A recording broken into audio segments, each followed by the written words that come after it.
నమస్తే పొలిటెన్ మీడియాకి స్వాగతం. నా పేరు వినాయక్. ఆయన సెటస్కోప్ పట్టిన ఒక డాక్టర్. ఆ తరువాత ఆయన ఐఆర్ఎస్ అధికారిగా ఎంపికై తనదైన శైలిలో దేశానికి సేవ చేసిన అధికారి. తన రాజకీయ జీవితాన్ని ప్రారంభించి ఎంపీగా, ప్రస్తుతం ఎమ్మెల్సీగా ఉన్నారు. ఆయన ఎవరో కాదు, డాక్టర్ రవీంద్ర బాబు. నమస్తే సార్. నమస్తే అండి. మీ కుటుంబ నేపథ్యం ఏంటి సార్? అసలు వ్యవసాయ కుటుంబం అండి. మా అమ్మ నాన్న ఇద్దరు వ్యవసాయమే. కూలీ చేసే టైప్ కాదు, కానీ కొద్దిగా మాకు పొలాలు ఉండేవి. సో ఆ పొలాలు చేసుకుంటూ దాని మీద అప్పు తీసుకుని దాంతో గడపడం, చదువుకోవడం, సింపుల్ లైఫ్. పెద్ద కుటుంబం అంతా ఎంతమంది సార్? మీరు మా అక్క, మా చెల్లి, నేనండి. ఇద్దరు అక్కలు. యాక్చువల్గా మా అక్క చచ్చిపోయింది. అందరినీ చదివించారా సార్ ఇంట్లో? అందరూ. మా అక్క చదువుకోలేదులేండి. మా అక్క చదువుకోకుండా పెళ్లి చేసాం ఫస్ట్లోనే. సో ఆవిడ పెళ్ళి అయిపోయి సెటిల్ అయిపోయింది. నేను మా చెల్లి ఇప్పుడు ఇక్కడ వైజాగ్లో ఉందండి. ఏం చేస్తున్నారు సార్? లెక్చరర్గా చేసి రిటైర్ అయిపోయింది. హస్బెండ్ కూడా డాక్టరే. మీ ప్రస్థానం ఎక్కడ ప్రారంభమైంది? మీ స్వగ్రామం ఎక్కడ? మేము పుట్టింది కొవ్వలండి. ఎక్కడ? కొవ్వలంటే దెందులూరు మండలం. అది భీమడోలు మండలం అంటారు. తర్వాత ప్రస్తుతం దెందులూరు మండలం, ఏలూరు జిల్లా. ఇప్పుడు ప్రస్తుతం ఏలూరు జిల్లా, అంతకుముందు వెస్ట్ గోదావరి జిల్లా. సో అక్కడ స్టార్ట్ అయింది కొవ్వలు విలేజ్. ఆ విలేజ్లో చిన్న ఎలిమెంటరీ స్కూలు మా విలేజ్లోనే హరిజానపేటలోనే ఉండేది. ఎస్సీ కాలనీలోనే ఉండేది ఒక school, small school, 5th class వరకు. ఆ తర్వాత హై స్కూలు 10th వరకు అక్కడ కోవల్లోనే చదువుకున్నా. హై స్కూల్లో ఫస్ట్ వచ్చాను. సో ఏలూరు వెళ్ళాను ఇంటర్మీడియట్ పాస్ అయ్యాం. పాస్ అయిన తర్వాత ఏం చేయాలి? ఎంట్రన్స్ అంటే డాక్టర్. సో రాసాం. ఎక్కడ చదువుకున్నారు సార్ వైద్య వృత్తిని? సో అప్పుడు సీటు ఆంధ్ర మెడికల్ కాలేజ్ వచ్చింది, వైజాగ్. సో విశాఖపట్నం ఫ్రెష్గా, సిటీ అంటే తెలియకుండా, ఒక ట్రైన్ అంటే ఏమో తెలియకుండా ట్రైన్ ఎక్కి కోవల పక్కన ఏలూరు స్టేషన్లో ట్రైన్ ఎక్కి బిక్కుమంట విశాఖపట్నం స్టేషన్కి వచ్చాం. ఫస్ట్ టైం ట్రైన్ ఎక్కినప్పుడు ఎలా అనిపించింది సార్? అదే కదా ఫస్ట్ టైం ఎక్కడం. నాకు బాగా పిచ్చండి ట్రైన్ అంటే. నిద్రపోయాడు కాదు. చిన్నప్పుడు పక్కన మా అమ్మది రాజమండ్రి. అక్కడ ఏలూరు నుంచి గోదావరి స్టేషన్కి కొద్దిగా 2 hours, 1 and 3 hours ఉండేదేమో. ఆ జర్నీ ఉందనగా 2 రోజుల ముందుగా నిద్రపోయాడు కాదు. అటువంటిది ఒకేసారి 7-8 గంటలు జర్నీ చేయాల్సి వచ్చింది విశాఖపట్నం. ఒక నైట్ కూడా పడుకోవచ్చు స్లీపర్ మీద అన్నట్టుగా. స్లీపర్ ఆఫ్కోర్స్ ఎప్పుడు ఎక్కర్లేదండి, కింద పడుకోవడమే. సో ఆ టైపు ట్రైన్ జర్నీ చేసేటప్పటికి ట్రైన్ అంటే అది ఒక ఎక్సైట్మెంట్. అప్పట్లో రిజర్వేషన్స్ ఇవి ఉండేవి కాదు కదా, తక్కువ కదా ఉండేవి. ₹2, ₹5 ఎవరు కడతారండి? టికెటే కష్టం. ట్రైన్ ప్రయాణాన్ని బాగా ఎంజాయ్ చేశారు? ఎంజాయ్ చేసేవాడిని. 5-6 hours కాబట్టి బాగా ఎంజాయ్ చేసేవాడిని. నాకు ఇష్టం అసలు ట్రైన్ జర్నీ. ఇక్కడ విశాఖపట్నంలో దిగిన తర్వాత ఎలా అనిపించింది సార్? ఒక కొవ్వలంటే ఒక చిన్న గ్రామం ఏలూరు పక్కన, అక్కడ నుంచి సిటీకి వచ్చిన తర్వాత ఎలా అనిపించింది? ఒక పక్క ఎక్సైట్మెంట్, ఒక పక్కన డాక్టర్ చదువుతాం అనేది ఒక ఎక్సైట్మెంట్, ఒక పక్కనేమో ర్యాగింగ్ చేస్తారనే భయం, ఇంకొక పక్కేమో కొత్తగా బెరుకుగా ఉంటాం, ఓ పక్కనేమో ఇంగ్లీష్ మాట్లాడాలి, మనకేమో రాని భాష.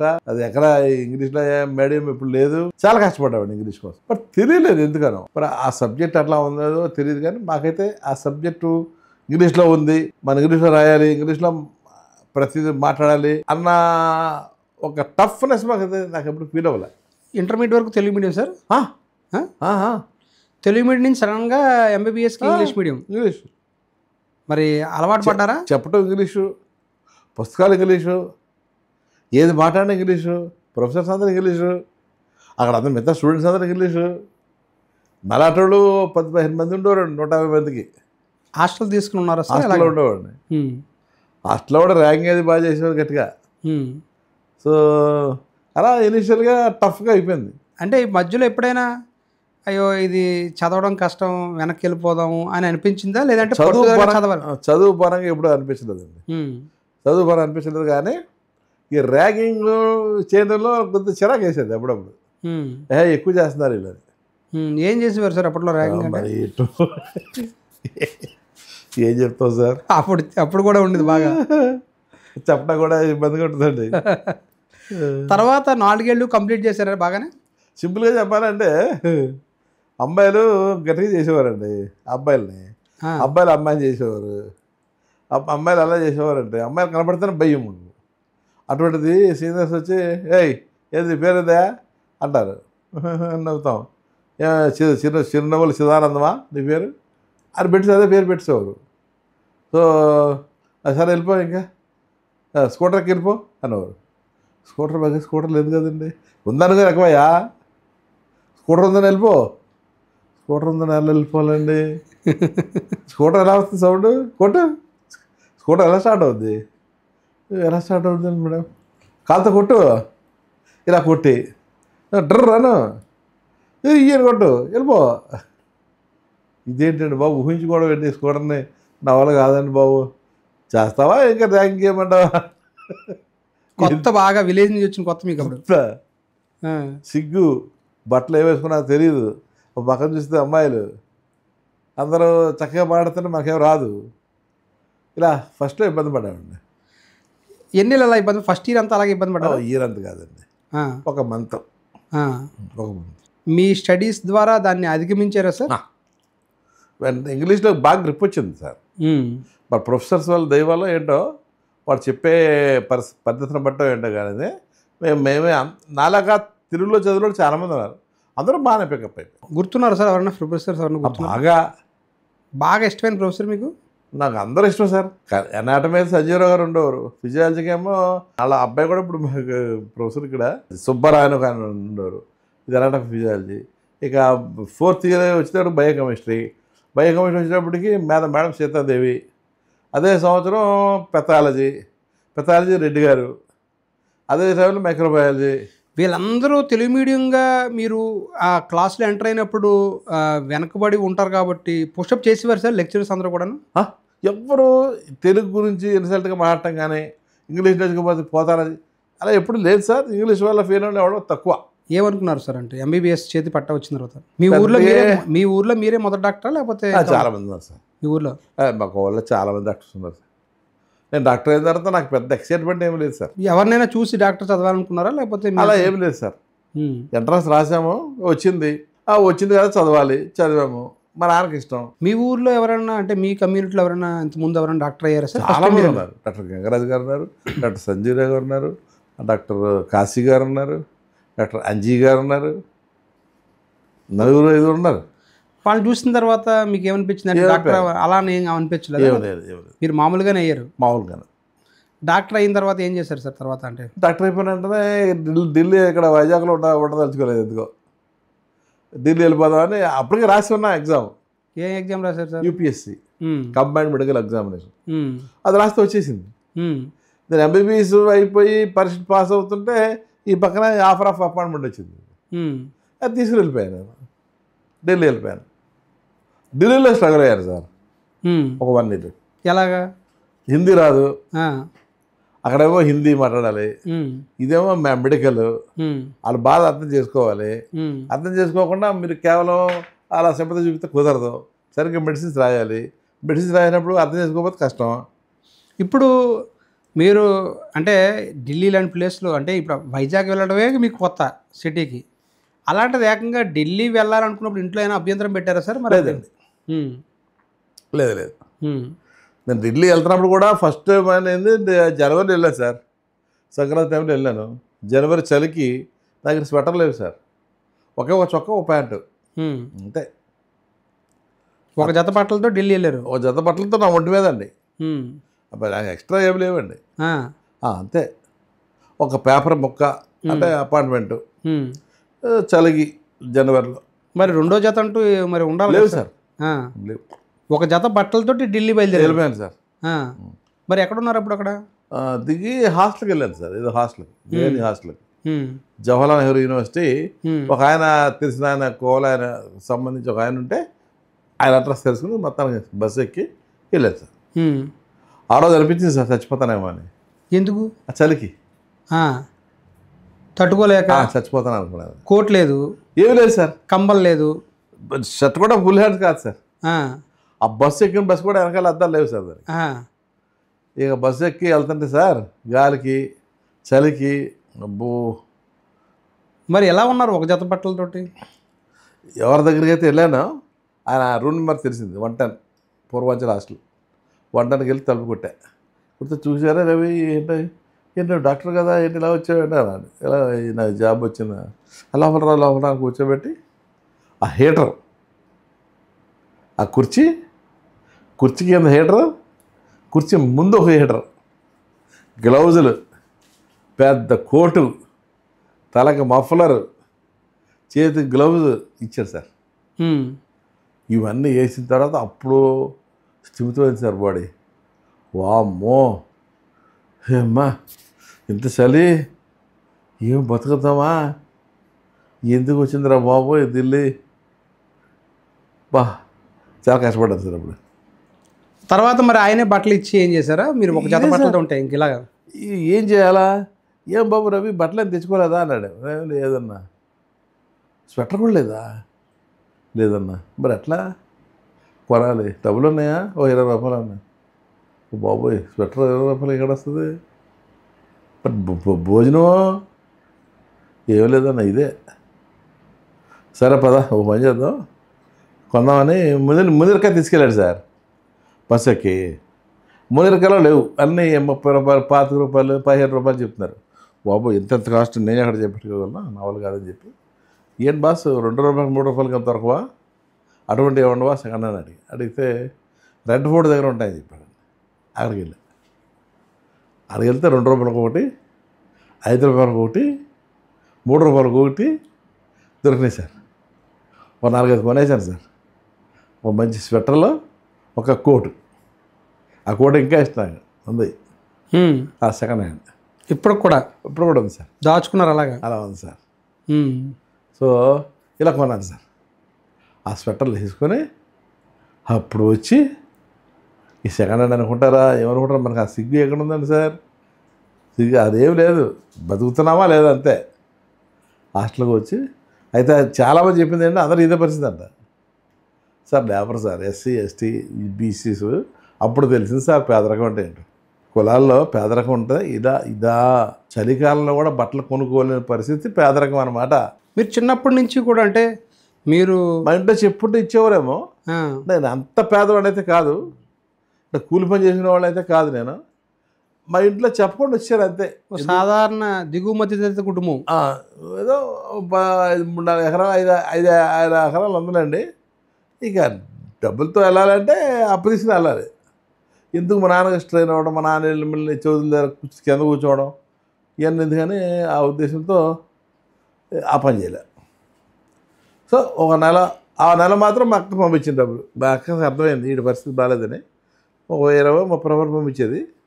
దాంతో ఫుడ్ తిని ఒక పూట తినేవాడిని.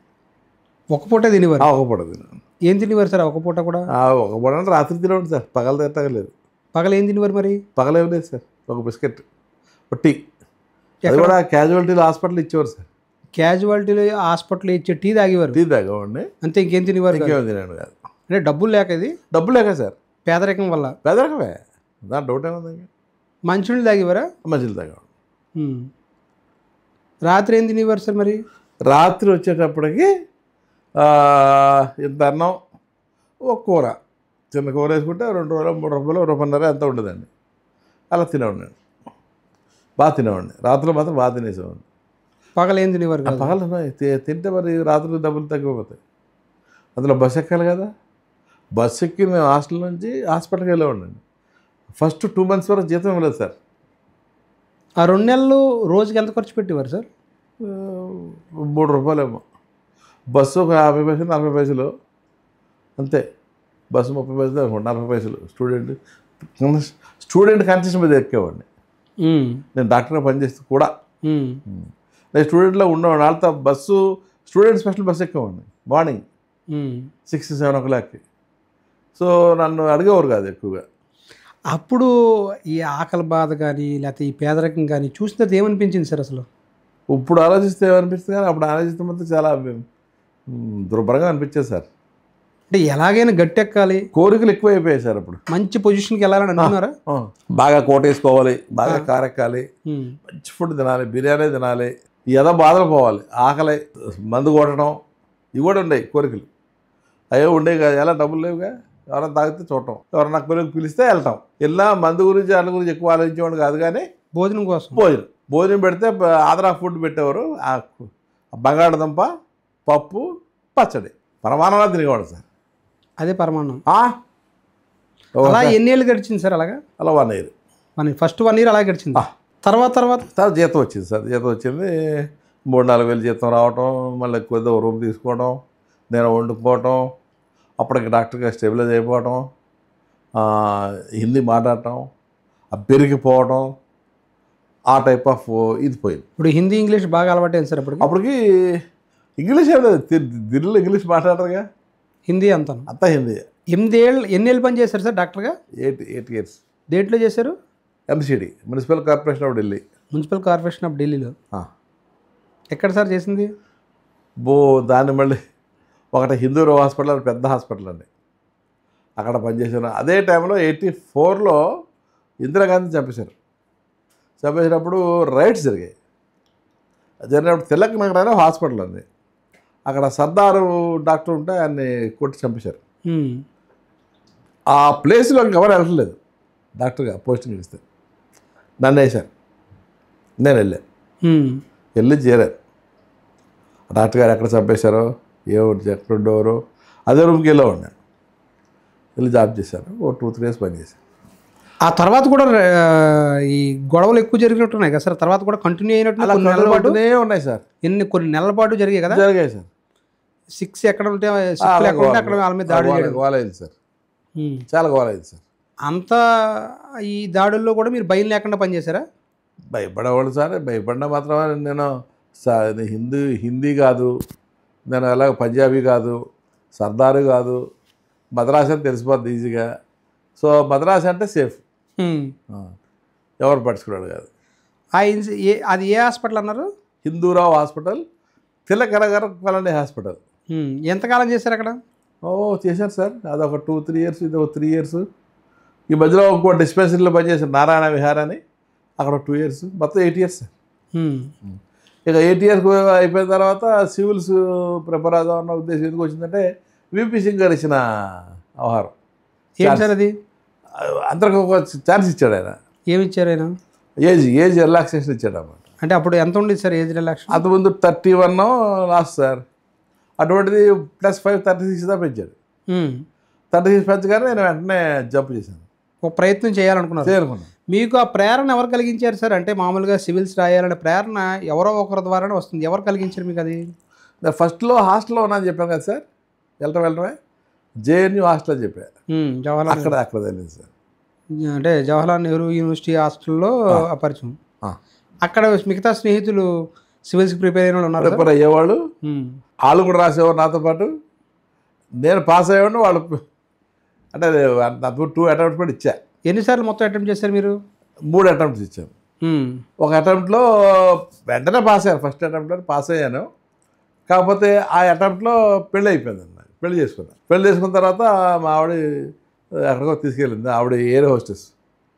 సో ఫారెన్ తీసుకెళ్ళింది, ఫ్రీ టికెట్స్. సో ఫ్రీ టికెట్స్లో నేను ప్యారిస్ గిరిస్ అంతా వెళ్ళాను. ఇంట్రెస్ట్ పోయింది ఎగ్జామ్ మీద. పెళ్ళి కొత్తగా, ఫారెన్లో. ప్రిలిమినరీ పాస్ అయ్యారు, ఫైనల్లో వెళ్ళా. సెకండ్ మెయిన్కి వెళ్ళా, ఇంకేం వెళ్తాను. సెకండ్ టైము ప్రిలిమినరీ యాజ్ యూజువల్గా పాస్ అయిపోయా. మెయిన్ కూడా వెళ్దాం అనుకున్నా. కరెక్ట్గా ఫాదర్ చనిపోయారు. September 15 చచ్చిపోయారు. October 1 నుంచి ఎగ్జామ్స్. అప్పుడు మనకి నేను హిందూ పద్ధతిలో పెరిగాను. హిందూ ఆచారం ఏంటంటే దాటి ఊరు వెళ్ళకూడదు, ఊరు దాటి 10 రోజులు పొలిమేరలు దాటకూడదు అని అనేవాళ్ళు. 10 రోజుల పాటు అయిపోయింది. 10 రోజులు అయితే అయిపోయింది, ఎగ్జామ్ స్టార్ట్ అయిపోయింది. ఇక రాయలే. థర్డ్ టైం ఇక అయిపోయింది. థర్డ్ టైం వచ్చినప్పటికి రాజీవ్ గాంధీ గారు చనిపోవడం, VP సింగ్ గారు రావడం, ఎవరెవరైతే ఏజ్ తగ్గించారో ఓపెన్ కాంపిటీషన్లో 28 ఉంటే 26 చేశారు. దానికి 5 years కలిపితే SCs. సో 26 ఉన్నప్పుడు 31, 28 అన్నప్పుడు 33, 31 కూడా ఇచ్చి ఒక 5 years కలిపాడు 36. నాకు అప్పుడు కరెక్ట్గా 34, 35. ఇంకా లాభం లేదు. అప్పటికే డాక్టర్స్ అంటే నాకు PG చేయలేదు, పెద్దగా స్పెషలైజేషన్ ఏం చేయలేదు, పెద్ద I'm not happy also. Civils అంటే 2 సార్లు ఫెయిల్ అయ్యాను కదా, అదొక క్రష్ ఉండిపోయిందండి. ఏమైనా దీని సంగతి చూడాలి అంటే పిచ్చెక్కినట్టు చదివాను సార్. అది అప్పుడు మాత్రం it's really mad mad mad mad world లాగా 18 hours చదివాడు సార్. ఉమ్, ఇద్దరు పిల్లలు అప్పటికి, ఉమ్. ఇద్దరు పిల్లలు. మా ఆవిడ ఎయిర్ హోస్టెస్, ఒకవైపు ఉద్యోగం చేస్తూ. ఆవిడ ఉద్యోగం చేస్తూ, నేను ఉద్యోగం చేస్తూ. ఆవిడ ఇంట్లో ఉండేది కాదు, ఆవిడ ఉద్యోగంకి వెళ్ళిపోయేది, నేను ఉద్యోగానికి వెళ్ళాను. నాకు నైట్ డ్యూటీస్ ఉండే. పిల్లలతో చదువుకున్నాడు, చిన్న చిన్న పిల్లలు. ఒక పిల్లని ఇక్కడ, ఒక పిల్లలు ఇక్కడ చదువుకునేవాడు. 18 hours కష్టపడ్డారు. 18, 16 చాలా కష్టపడ్డాను సార్. ఉమ్, అది మాత్రం టఫ్ నా జీవితంలో, బాగా గుర్తు నాకు అది. అది అయిపోయిన తర్వాత రిజల్ట్ వచ్చిన రోజు మాత్రం ఏడుపు వచ్చింది. ఎందుకు సార్? చూసాం కదా రిజల్ట్, పేరుంది. ఓ మై గాడ్, అచీవ్ చేశాను, అయితే సాధించాను అనమాట. Oh that is what great. ఎంత వచ్చింది సార్ ర్యాంక్ అప్పుడు? ర్యాంక్ బాగా వచ్చింది సార్, 91. 91. నాకు యాక్చువల్గా ఐపీఎస్ సార్. సో మా ఆవిడకి ఐపీఎస్ ఇష్టం లేదు, ఐపీఎస్ బాగుంటుంది కదా అని చెప్పేసి మామూలుగా ప్రయాణాలు రాస్తే కస్టమ్స్ ఇచ్చారు.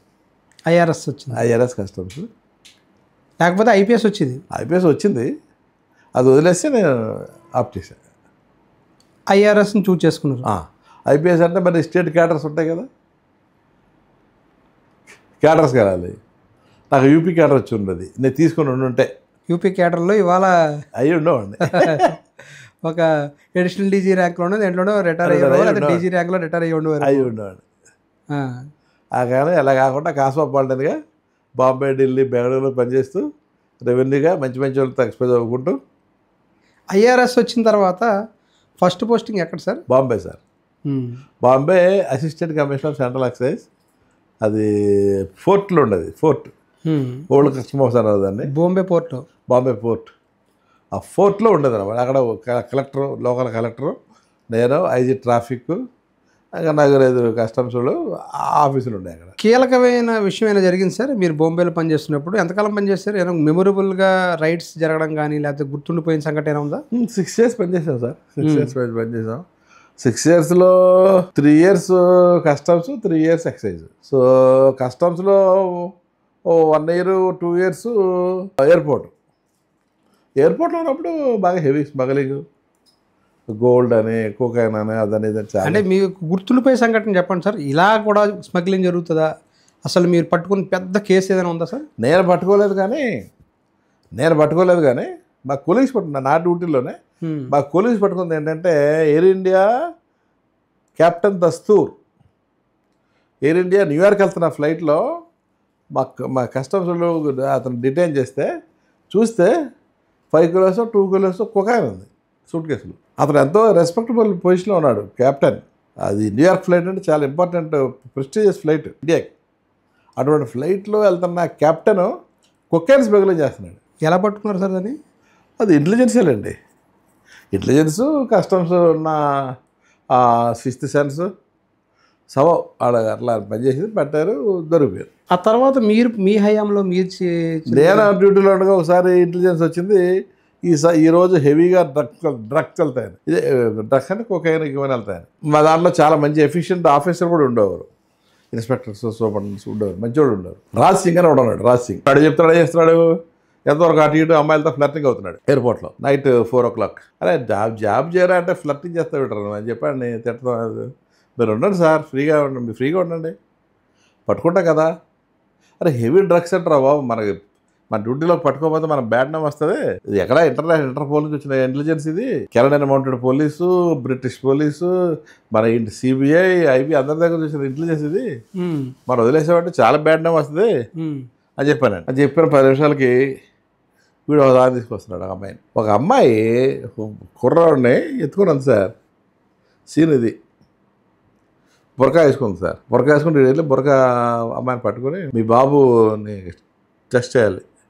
ఏం చేస్తారు, నేను ముస్లింని R2 అని. మేడం అదే కుదరదు, పక్కన చెప్పి తీసుకొచ్చి చూస్తే బాబు డెడ్ బాడీలో డ్రగ్స్ ఉన్నాయండి.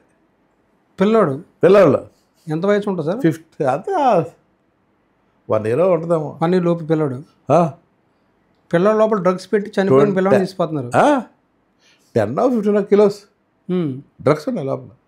ఎక్కడ పెట్టారు సార్ బాడీలో? పొట్టలో ఆ, పొట్టలో పీగలు లేదు సార్, తీశారు. ఆ. పొట్ట బ్రెయిన్లో మొత్తం తీశారు, అన్నీ కూర్చారు, కుట్టేశారు. బాగా బతుకున్న కూరలో ఉన్నాడు సార్. మంచి కాస్మెటిక్స్ కెమికల్స్ వాడినట్టున్నారు. అది మళ్ళీ ఏ ఇయర్ సార్ ఇది? 1998. ఎంత ఎంత దొరికింది మొత్తం మీద డ్రగ్స్? మొత్తం 5 to 10 kilos. 10 kilos వరకు. ఎప్పుడైతే దొరికిందో మేము వెంటనే దాన్ని నార్కోటిక్స్ కంట్రోల్కి ఇచ్చేసి ఇంటర్నేషనల్ నార్కోటిక్స్ కంట్రోల్తో లైసెన్స్ మేడం చేయాలి. నార్కోటిక్స్ వాళ్ళకి అప్ చెప్పేశారు. అంటే అఫ్కోర్స్ మనం కోర్టుకి వెళ్ళినప్పుడు మనం కూడా ఉంటాం అక్కడ కోఆపరేటివ్స్ కింద. బాంబేలో పనిచేసినప్పుడు మీరు అనిల్ అంబానీ గారిని అరెస్ట్ చేయాలనుకున్నారంట. దేనికి సార్? అది ఏమైంది? ఏంటి కారణం అది? అది విశాఖపట్నం సార్. విశాఖపట్నం ఉన్నప్పుడు, బాంబేలో కాదు? బొంబాయిలో కాదు. ఏంటి సార్ అది?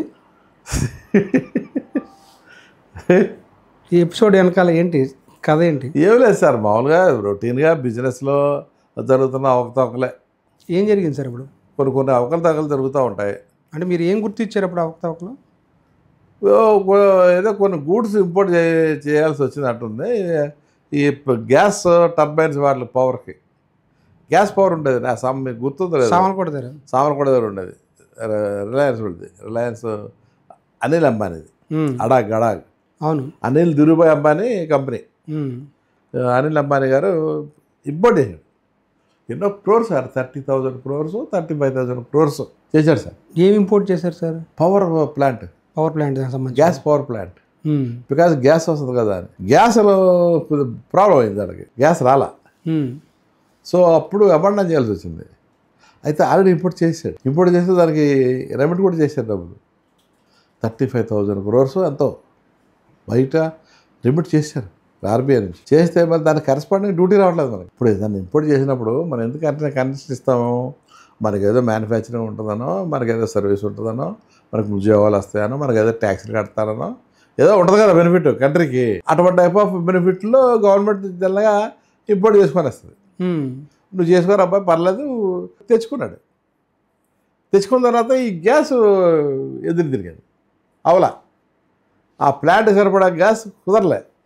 ఇదన్నీ ప్లాన్ వేసుకున్నాడు. సో కేసు ఏమిటంటే why you applied my not applied your mind. ఇంతంత డబ్బులు గవర్నమెంట్ దగ్గర తీసుకొని పంపించావా లేకపోతే హవాలాలో పంపించావా? దాన్ని ఏం చేసావు? పెద్ద ఇష్యూ. 33,000 కోట్ల రూపాయలు ఆయన గవర్నమెంట్ కట్టాల్సిన ట్యాక్స్ కట్టలేదు సార్. ఏంటది? దాని మీద ఓ 20% వేసుకోండి సార్ డ్యూటీ. 20-30% వేసుకోండి. దాన్ని వేరే హౌస్లో చేయించాం మనం. వేరే హౌస్ అంటే డ్యూటీ కట్టక్కర్లా. టైం ప్రకారం టైం బీయింగ్ కొద్దిగా 2-3 సంవత్సరాల వరకు జస్టిస్ పీరియడ్ అంటాం. ఆ టైంలో గ్యాస్ వస్తే ప్లాంట్ పెడితే 2-3 సంవత్సరాలు వీడు స్టెబిలైజ్ అయ్యి 8,000 నుంచి 10,000 కోట్ల రూపాయలు వస్తుంది కదా. అది కట్ల, అది గవర్నమెంట్ లాస్ కదా. ఒక పక్కన ఆర్బీఐ డబ్బులు వెళ్ళిపోయాయి, మన డబ్బులు వెళ్ళిపోయాయి.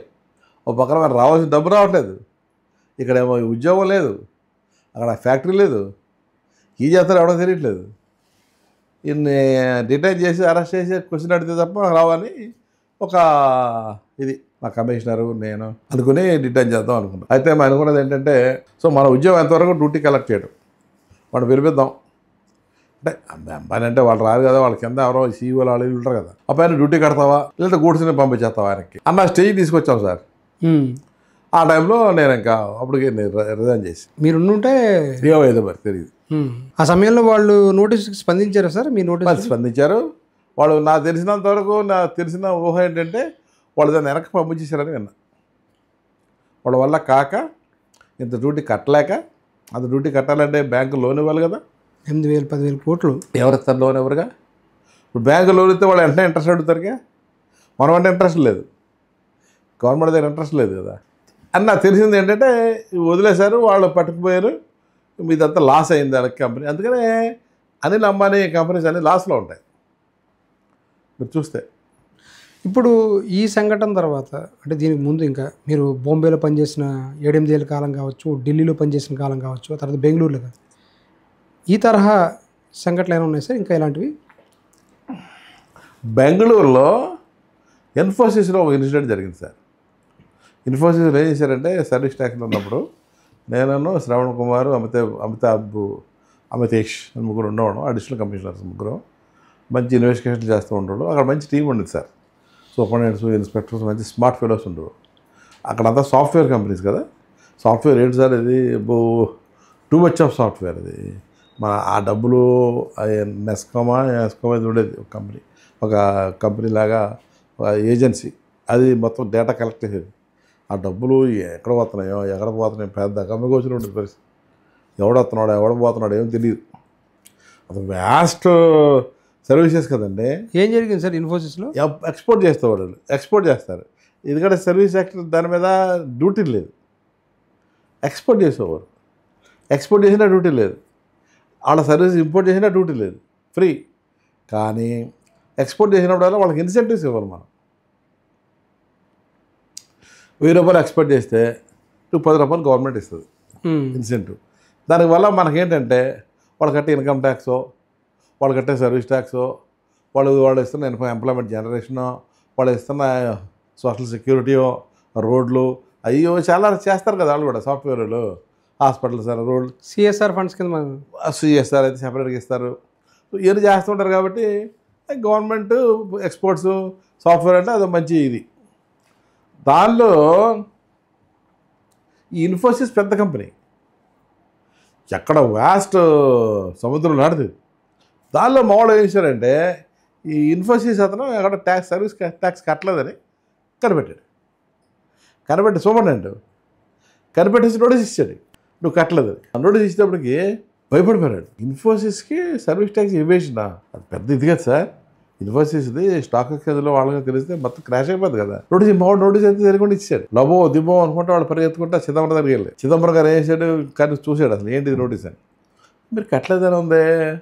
ఫైనాన్స్ మినిస్టర్ సర్వీస్ ట్యాక్స్లో కట్టలేదని అందరే ప్రూఫ్తో సహా ఇచ్చారు. దీంట్లో ఒకసారి కలవండి సార్ నారాయణమూర్తి గారు అడవి ఇచ్చాడండి. ఈ మధ్యలో మాకేం అర్థమైంది, నారాయణమూర్తి గారు పిఎం మా దగ్గరికి వచ్చి ఇలా సార్ వస్తున్నారు మనకు కలవట, కానీ మాకు తెలియదు వీడు ఇచ్చినట్టు. ఏమి ఇచ్చారా బాబు నోటీస్ అంటే, ఇది బాబు అని బాబా నోటీస్ పిలిచి మొత్తం అంతా యాక్ట్ అంతా చదివి ఎక్కడ ఇంతకు ఇచ్చావు, అదా అచ్చా ఓకే ఈ ప్రొవిజనా ఆ ప్రొవిజనా, అప్పుడు రేపు వస్తాడైనా ఆయన ఎలా అడుగుతాడు, మనల్ని క్వశ్చన్ అడుగుతాడు, మనం చెప్పాలి. మనం ఆయన అడుగుతాం అది వేరే విషయం, ఆయన కూడా అడుగుతాడు మనం చెప్పాలి కదా అన్నట్టుగా. నిజంగా అన్నట్టుగానే వచ్చాడు. నెక్స్ట్ డే నారాయణమూర్తి గారు వచ్చారా? నారాయణమూర్తి గారు సింపుల్గా వచ్చాడు సార్. సింపుల్గా వచ్చాడు, సింపుల్గా ఆఫీస్కి వచ్చాడు. వచ్చేస్తే నేను అడిషనల్ కమిషనర్, మా ఫ్రెండ్స్ కూడా ఇద్దరు అడిషనల్ కమిషనర్, ఆయన కమిషనర్ దగ్గరికి వెళ్ళిపోయాడు. మేము అంతకుముందే కమిషనర్ బ్రీఫింగ్ ఇచ్చాం. సార్ వచ్చారు పెద్ద ఆయన, మీరు ఇన్కమ్ ఎవరు పడతాడు ఎవేషన్ కట్టలేదంటే తిడతాం, కొడతాం, చేస్తారా చేయకండి, చాలా పెద్ద ఆయన ఎఫ్ఎం పిఎం దగ్గరికి వెళ్ళి పార్లమెంట్ కూడా మనల్ని చేయగలడు, మీరు అటువంటి ఏం చేయకండి సార్ అంటే ఓకే. జనంగా కట్టలేదంటే ఊరుకొని అసలు టూట్ అదే సరే వచ్చాడు. టీ తాగిన తర్వాత చెప్పాం, సార్ మీ వల్ల చిన్న పొరపాటు అయింది. ఏంటి చెప్పండి. మీరు లండన్ స్టాక్ ఎక్స్చేంజ్లో ఓపెన్ చేశారు మీ సర్వీసెస్, అక్కడ మీ సబ్స్క్రిప్షన్ మీరు జరుగుతుంది, స్టాక్ ఎక్స్చేంజ్లో షేర్లు మార్కెట్ జరుగుతుంది. న్యూయార్క్లో కూడా పెట్టారు, అక్కడ కూడా షేర్లు మార్కెటింగ్ జరుగుతుంది. ఈ రెండింటికి సంబంధించిన ఈ సర్వీసెస్ ఓపెన్ చేసినప్పుడు సర్వీస్ ట్యాక్స్ లైబిలిటీ ఉంటుంది మీకు. రివర్స్ సర్వీస్ ఛార్జ్లో మీకు లైబిలిటీ ఉంది. 400-4,000 crores ఎంత మీకు లైబిలిటీ ఉంది దీని మీద. ఇది మీ యాజ్ పర్ సెక్షన్, ఇది యాజ్ పర్ ప్రొవిజన్, ఇది యాజ్ పర్ సెక్షన్ మీరు తీసిన వైలేషన్ ఇది. ఈ ఎంత అమౌంట్కి ఎంత కట్టవలసింది ఇది. ఒప్పుకుంటారా? చూశాడు, మీరు చెప్పిన దాన్ని బట్టి కరెక్ట్గానే ఉంది. వెంటనే సిఎఫ్ఓ అన్నాడు, చూడు బాబు ఇదేంటని. చూశాడు, కరెక్టే సార్, ఆఫీస్లో ఫోన్ చేయండి, ఎవరు ఉన్నాడు సిఇఓ. అదేంటంటే సార్ మర్చిపోయాం సార్ మీరు కట్టాలి. అంటే వాళ్ళకి అంటే చైర్మన్కి తెలియకుండా జరిగింది ఇదంతా, అంటే నోయింగ్లీ చేసి ఉంటారు ఇది బై మిస్టేక్గా. ఆ షీర్ వాల్యూమ్ అయితే సిఎఫ్ ఎవడైతే ఆడు కంపల్సరీ తెలవాలి. సుప్రీంకోర్టు రూల్స్ ఉన్నాయి, చాలా ఉన్నాయి, హైకోర్టు రూల్స్ కూడా ఉన్నాయి. ఎవరైతే బిజినెస్ చేస్తారో income service tax income tax కడుతుంటారో వాళ్ళకి లాస్ట్ తెలవాలి. మరి ఏం జరిగింది సార్ ఆ తర్వాత కట్టారు వాళ్ళు? వెంటనే ఆయన ఫోన్ చేశాడు, ఎవరు క్యాల్కులేషన్ చేసేవాడు సిఎఫ్ ఎవరికి చేసి వాట్ ఇస్ యువర్ నేమ్ అన్నాడు. యూ సెండ్ ఎట్లా కట్టాలి సార్ డబ్బులు మీరు చెప్పాను, ఇలా దిస్ ఇది అకౌంట్ ఇక్కడ కట్టాలి, ఇమీడియట్లీ ఆర్టీజీఎస్లో పే చేయండి. How much time will take? 5 minutes sir. Pay చేసాడు, వచ్చేసింది రసీదు వచ్చి 800 కోట్ల పైన. అది ఎంత టోటల్ కట్టేశారు వెంటనే విత్ ఇన్ 2 minutes. అప్పుడు నారాయణమూర్తి గారు అక్కడ ఉన్నారు సార్ ఆఫీస్లో ఉండగానే? దగ్గర కూర్చున్నాడు ఆయన. ఆయన ఉండగానే కట్టేశారు. కాఫీ తాగుతున్నాం మేము, కూర్చోబెట్టాం. ఆయన కూడా వెళ్ళలేదు, నేను అయ్యే వరకు వెళ్ళను అన్నాడు. మీరు నేను కట్టకపోతే ఏంటి నా ప్రొవిజన్ ఏంటి అన్నాడు. అరెస్ట్ చేయాలి సార్ అన్నాడు. సో ఎట్లా మీ దగ్గర ఉండిపోవాల్సిందే, నేను ఎలాగ అరెస్ట్ చేస్తారు కాబట్టి ఏదో చేస్తాను నేను. ఈ రూపాయలు అక్కడికి వచ్చి అరెస్ట్ చేస్తారు కదా, మరి పరుగు పద్ధతి, ఇక్కడ ఉంటా అన్నాడు. ఈ మధ్యలో అరేంజ్మెంట్ చేశాడు, కట్టారు, వచ్చింది. వస్తే నేను ఇచ్చిన పాయింట్, సార్ దీనికి ఇంట్రెస్ట్ ఏంటి? మీరు అసలు కాక ఇంట్రెస్ట్ కూడా అడిగారు. ఇంట్రెస్ట్ ఉందా దీనికి అన్నాడు. ఉంటుంది సార్, మేము కట్టినా మీరు కట్టిన ఇంట్రెస్ట్ ఉంటుంది కదా సార్, ఇది 1 year అయిపోయింది రేటు, పెనాల్టీ ఏం సార్, బట్ ఇంట్రెస్ట్ ఇది లెవెల్ ఎంత అంటే 120 crores అంత కట్టాడు. ఇది కూడా ఇప్పుడు మేము అందరం దిక్కుంటా ఆయన దగ్గరికి వచ్చి బుక్ ఇచ్చి కారు ఎక్కించి నమస్కారం పెట్టి వచ్చి. ఆ సమయంలో నారాయణమూర్తి గారు ఎలా బిహేవ్ చేశారు సార్? చాలా పొలైట్గా, చాలా పద్ధతిగా. ఆయన చెప్పింది ఒకే ఒక సెంటెన్స్ కామెంట్ చేసి తెలిపాడు. India is very safe, I'm proud of my officers. మీలాంటి ఆఫీసర్స్ ఉండడం వల్ల ఇండియాకి రావాల్సిన ఒక 800 కోట్లు మళ్ళీ వెనక్కి వచ్చాయి. అది అంత డబ్బులు కట్టించిన తర్వాత వడ్డీతో సహా ఏమనిపించింది సార్? మిమ్మల్ని ఏమన్నారు మీ కమిషనర్ గారు కానీ వాళ్ళు కానీ? అది స్టార్ట్ చేసి మేము కాదు కదా సార్, సూపరింటెండెంట్ కావచ్చు, ఎలా వచ్చింది మొత్తం? అవార్డు ఇచ్చాం. అతనికి అవార్డు 10 lakhs అవార్డు వచ్చింది సార్. మంచి ఆఫీసర్ నాగభూషణం. అలాంటి సంఘటనలు ఇంకేమైనా జరిగాయి సార్? ఇంకేమైనా ఇంకా బాంబేలో కానీ ఢిల్లీలో కానీ? జరిగాయి సార్. బాంబేలో ఒకసారి ఇంటికి డైమండ్స్ మర్చెంట్ సార్ అతను, విజయ్ కుమార్ అని కంపెనీ అని మైకేల్ జాక్సన్ వచ్చినప్పుడు డైమండ్ మర్చెంట్ అతను స్పాన్సర్ చేశాడు. మైకేల్ జాక్సన్ వచ్చినప్పుడు చేస్తే ఏ ఇయర్ సార్ అది? 1997 అనుకుంటా సార్, 97, 96 ఆ టైపు.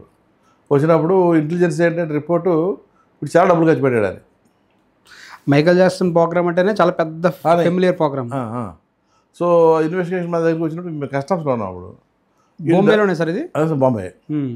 సో ఈయన స్పాన్సర్ చేసింది ఎవరో, ఎంత ఖర్చు పెట్టాడు, ఇటు ఫ్లైట్లకి ఎంత అయింది, ఆ ఇన్స్ట్రుమెంట్స్కి ఎంత కట్టాడు, ఇటు పర్సనల్గా ఎంత అయింది, వీటికి అసలు ఛార్జెస్ ఎంత, వీటికి జరిగిన సాలరీ ఎక్స్పెన్సెస్ ఎంత, ఎవరెవరు ఎట్లా హెల్ప్ చేశారు, ఏం చేశారు అని మొత్తంలాగే ఉంది సార్. ఆల్మోస్ట్ 15-20 కోట్లు ఎంత వచ్చింది సార్. అదంతా చేసింది ఎవడంటే డైమండ్ మర్చెంట్. ఈ డబ్బులు ఎలా పే చేశాడు దీనికి, అలా పే చేశాడు. పట్టుకున్నారు सर गवर्नमेंट कानून का हाथ बहुत लंबा होता है. Once your suspicion is come you cannot escape.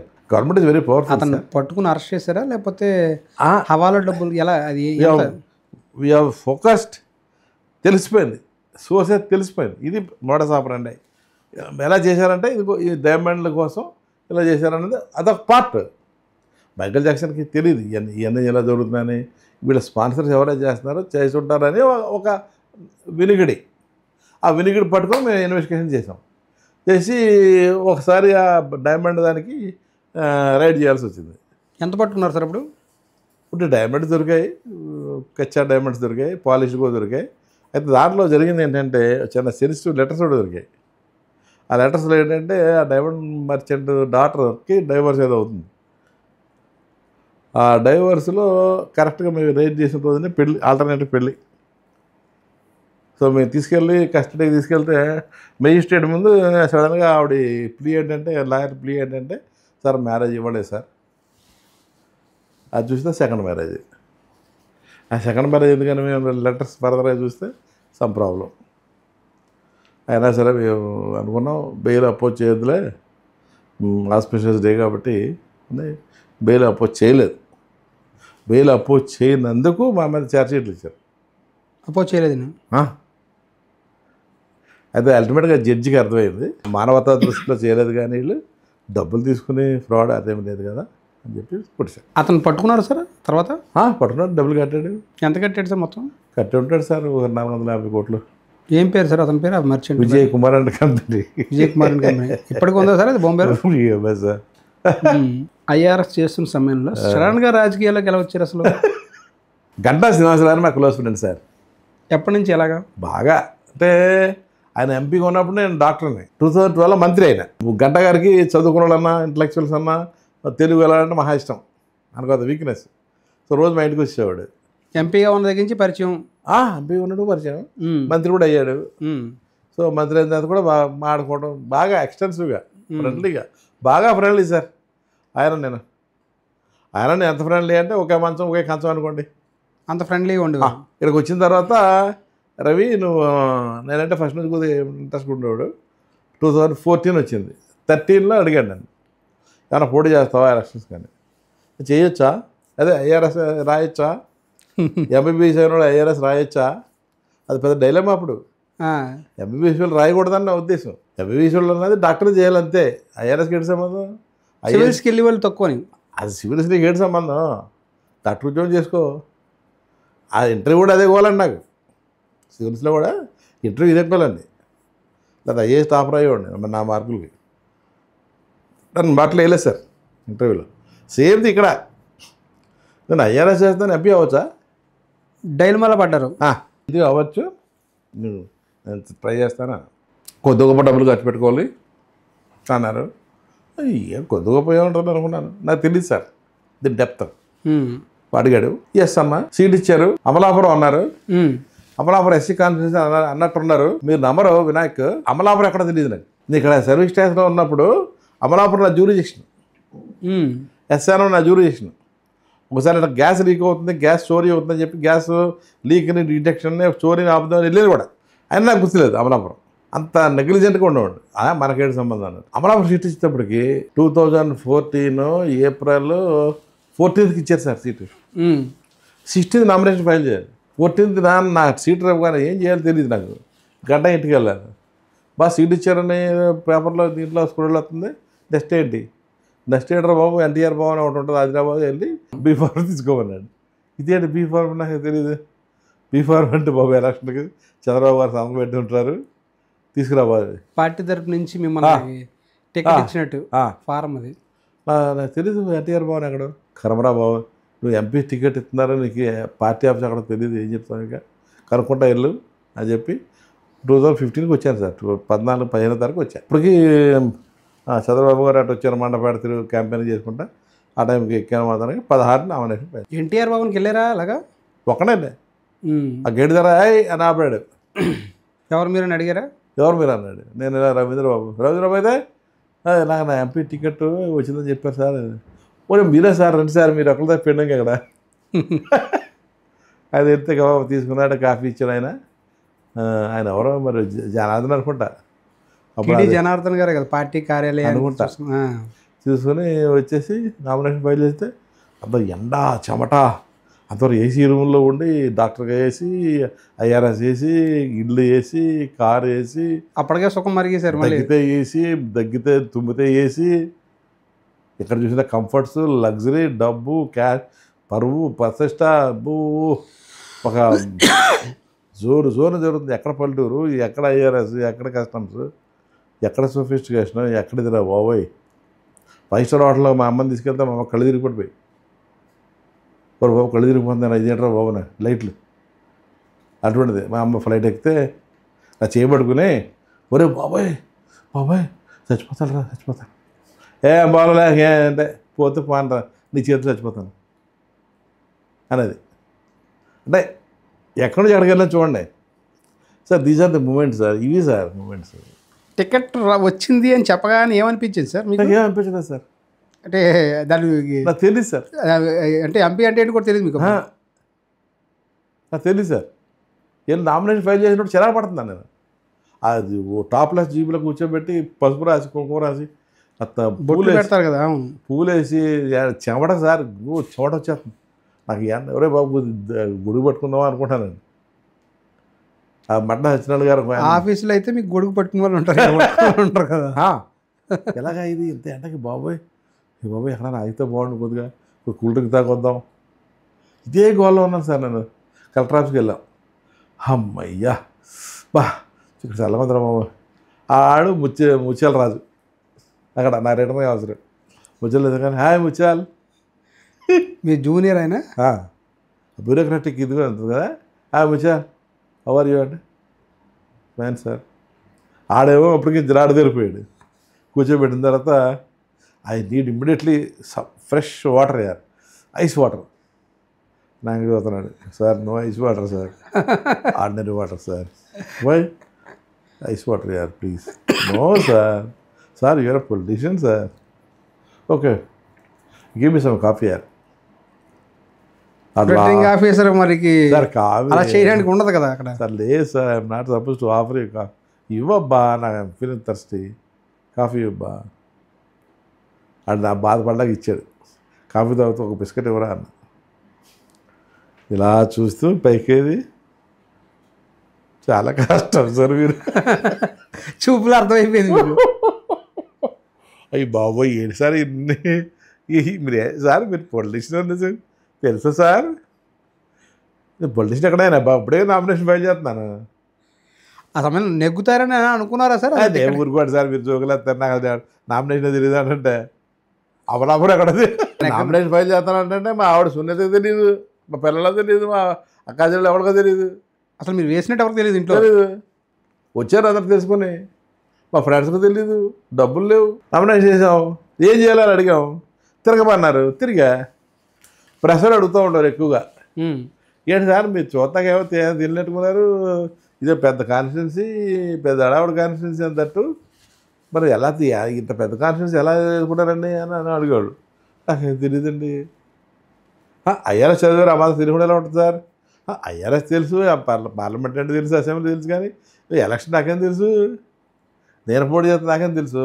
Election campaigning ఎలా చేస్తారు సార్ మరి? సింపుల్ సార్, తెలుగుదేశంకి ఓటేయండి, నన్ను గెలిపించండి.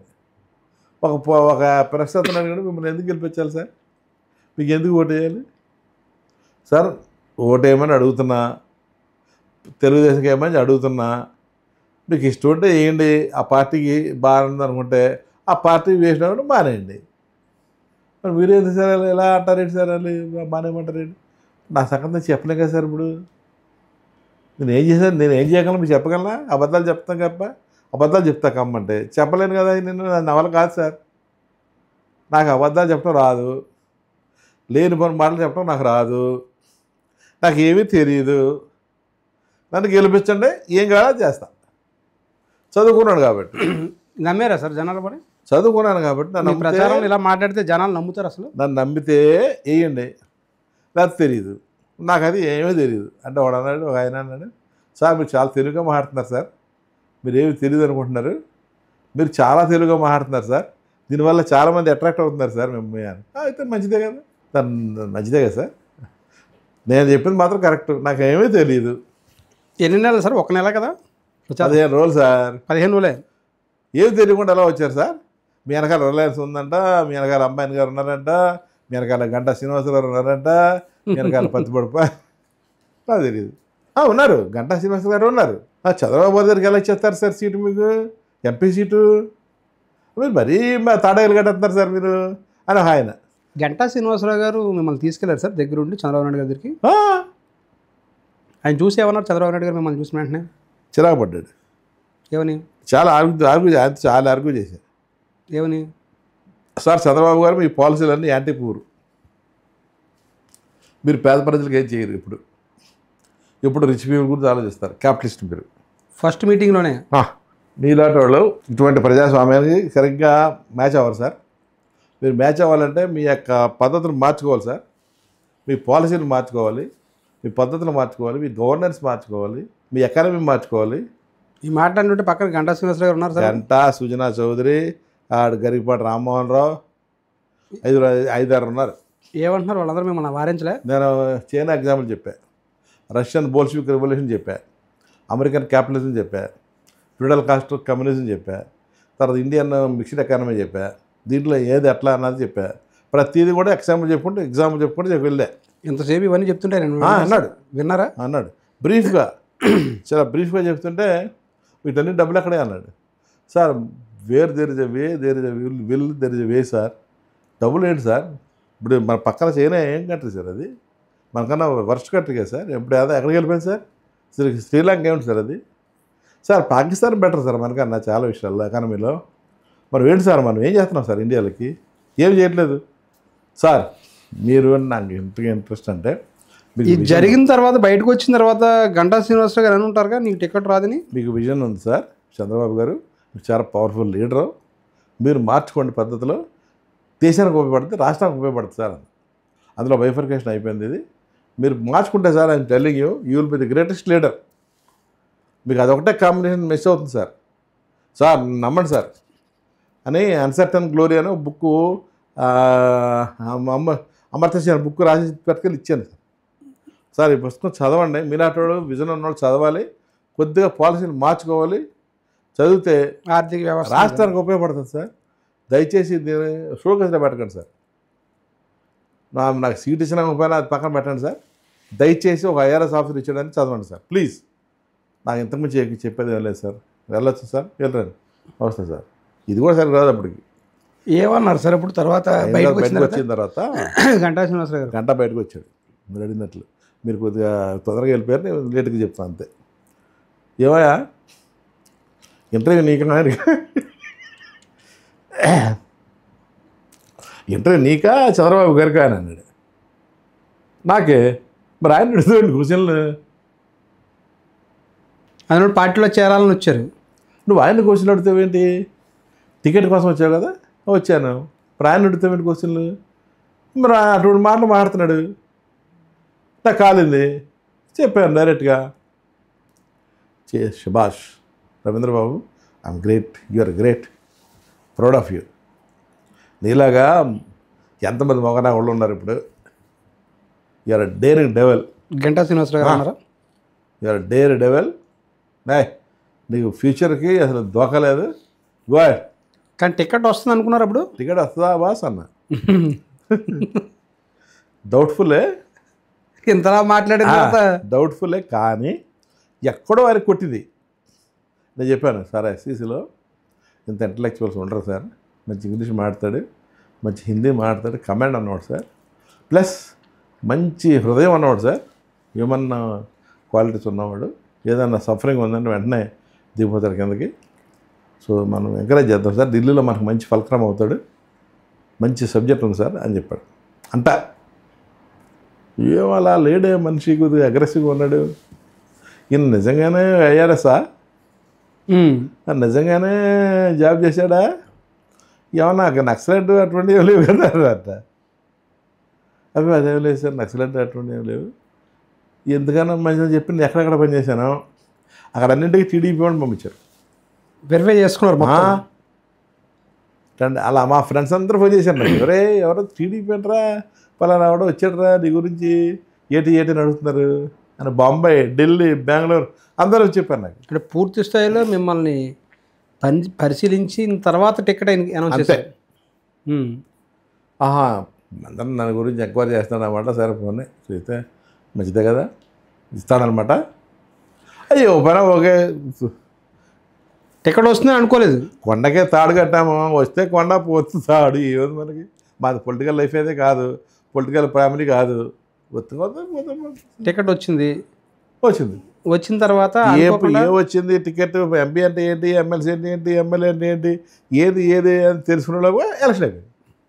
ఎలక్షన్ అయిపోయిన తర్వాత ఏంట్రా బాబా అంటే అప్పు 6 కోట్లు 7 కోట్లు తెలియదు. ఈ 6 కోట్లు ఎలా తెలిసారు? ఇదే గోల, గెలుస్తామో ఓడిపోతామో పక్కన పెట్టండి. చాలామంది రూమర్స్ ఏంటి, విశ్వరూప్ గెలిచేస్తాడంట, సునాయాసంగా నీ మీద 2 లక్షల ఓట్లు గెలుస్తాడంట అని చెప్పారు. నాకైతే నిజం అనవసరం దెబ్బతున్నాం ఏంటో. 2 years 3 years సర్వీస్ కూడా వదిలేసుకున్నా. మళ్ళీ ఆ సర్వీస్కి వెళ్ళిపోవచ్చా లేదా, ఇప్పుడు ఈ ప్రయత్నం వెళ్ళిపోవచ్చా లేదా. మా ఆవిడ గోవాల, ఎంబీబీఎస్ వదిలేసావు, ఐఆర్ఎస్ వదిలేసావు, ఇప్పుడు ఏంటి ఎంపీ అంటావు, అదేమో అసలు తెరవదో ఏం పెట్టదు, ఎలా గెలుస్తావు, ఏంటి అవి, ఎందుకు ఎలక్షన్కి ఓటింగ్కి ఒక నెల ఎంతో గ్యాప్ ఉంటుంది కదా సార్. అందులో ఆ రోజు కౌంటింగ్ రోజునండి నాకు అసలు పెద్ద కన్ఫ్యూజన్. నాకు తెలియదు కదా ప్రాసెస్. నేను ఎలక్షన్ అబ్జర్వ్ చేశాను 6 times. ఇది చూడండి, ఎలక్షన్ అబ్జర్వర్గా 6 times చేశాను. మళ్ళీ అవును, ఐఆర్ఎస్ ఆఫీసర్గా వెళ్ళాడు కదా. ఏమవుతాడు అసలు అంతా తలకాయ అంతా బరువు ఎత్తిపోయి, ఏమో గెలిస్తే ఎంపీ అంట, బాబోయ్ ఎంపీయే, బాబోయ్ ఎంపీయా అది అదో ఊహించుకోండి, మధ్యలో కట్ చేయడం దాన్ని.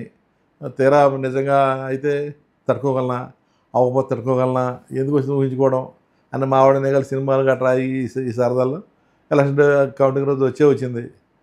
వస్తే రేపు అనగా ఎలక్షన్ కౌంటింగ్, ఆ రోజు రాత్రి మా ఇద్దరు డైలాగ్స్. రవి గెలుస్తావా ఇంట్లో హోటల్లో రవి గెలుస్తావా? ఏం సునీత ఎందుకు గెలము? మీరు మీ మిస్సెస్ నాకేదో భయంగా ఉంది రవి. నాకు తెలిసి పర్లేదు, మనం ఖర్చు పెట్టుంటే ఇంకా బాగా వచ్చేది మెజారిటీ అని అన్నా. ఒకళ్ళు ఓడిపోతే సంగతి ఏంటి?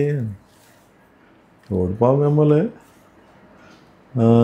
ఇద్దరు ఆడపిల్లలు, నీ జీపీఎఫ్ నా జీపీఎఫ్, నీ సేవింగ్స్ నా సేవింగ్స్, అందరి దగ్గర అప్పులు తీసేసుకున్నాం. ఇప్పుడు ఇద్దరు ఆడపిల్లలకి పెళ్లి చేయాలి. మనకి ఎవరిస్తారు అప్పులు? అప్పు నేను డాక్టర్ కదా, ప్రాక్టీస్ పెడతాలే, కష్టపడదాలే. సునీత ముందు రోజు డిస్కషన్స్ ఎంత? రేపు అనగా సార్ కౌంటింగ్ రేపు అనగా పర్లేదులే, ఏదో అప్పు తీసుకుందాంలే. బ్రదర్ సిస్టర్స్ ఉన్నారు కదా అని అడిగి వాళ్ళు కూడా అందరి దగ్గర అవ్వకొట్టేసాం కదా అప్పులు, ఇంకెక్కడ వేస్తారు అవి? సరే సునీత రేపు చూద్దాంలే, రేపు రాత్రికి కదా పరిస్థితి. అది పడుకో. నిద్ర వస్తుందా నీకు?